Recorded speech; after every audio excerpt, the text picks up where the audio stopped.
Hi everyone. Let's talk about yoga poses where we're bearing weight on the hands and arms. This is something wonderful that yoga has to offer us that is not that common for a lot of us in our daily lives. It can be really helpful health-wise in a lot of different ways to be able to bear weight on our hands and arms. That being said, because we don't do that much, most of us, in our day-to-day life, we may have pain, we may have limitations in our mobility. We may have all kinds of things that come up that are making being on our hands difficult, if not downright impossible. So I want to talk a little bit about this and about what some of the options are when you're struggling with being on hands and knees or any other yoga pose where you've got your hands down. We're focusing just on the hands and wrists today. There's a lot of other pieces of this, but that'll have to be another video. So we're talking about just your basic, for example, tabletop, quadruped, whatever you call this position where you're on your hands and knees. And there can be a lot of different things that go on here. So, one is that the hand just is not comfortable flat, that we don't have the strength in the hand to really support ourselves. There can be limitations in the mobility of the wrist. And what you do about this is going to depend a little bit on what's going on with you. So I'll give you a few different options. If you're in yoga class and you're just trying to get through, there's some things you can do right away.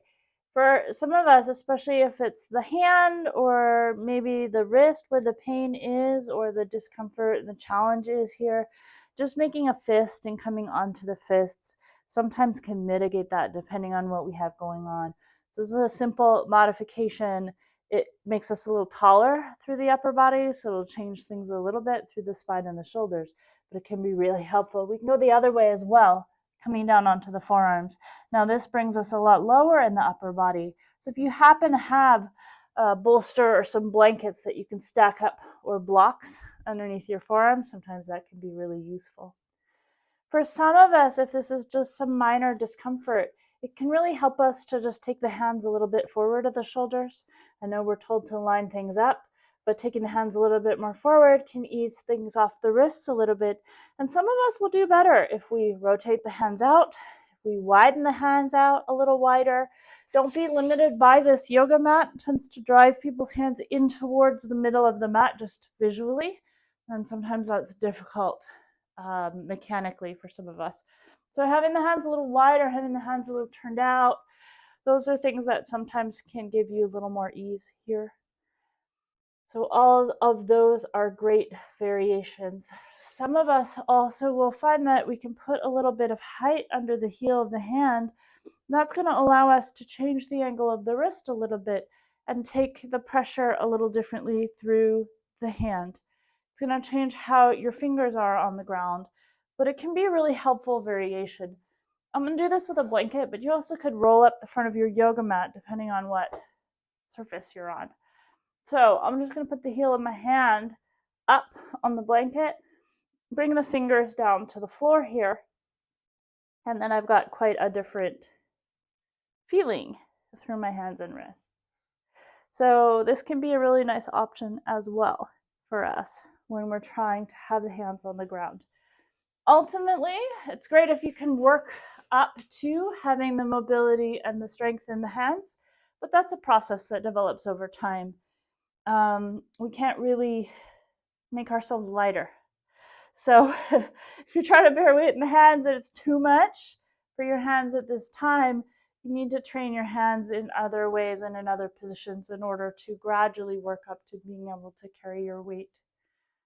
If none of this is viable for you, then often what I'll do for people is I'll have them change their position entirely so the body position changes, and it allows us to do the same position in the body, in the upper body, without having weight in the hands. So one thing you could do is sit or stand at a wall. I'm going to just use an imaginary wall for today because I'm lazy and my wall's all the way over there. So you can bring your hands up, You bring your hands onto the wall. Here you are, your upper body is in that same position for table.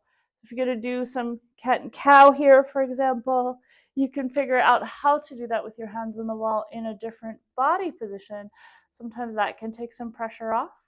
We can also do hands on the seat of a chair standing. So if you have trouble with your knees and your wrists, that can take you out of the kneeling position and also allow you to control a little bit more how much weight is going down into your hands. So you're not stuck. And probably there's more options than I've even thought of today. So if you've tried out a bunch of these suggestions and you're still really struggling and you want to be able to do certain postures, I would follow up with a knowledgeable yoga therapist or yoga teacher to see what other variations might be out there. Because we can always be creative in a lot of different ways.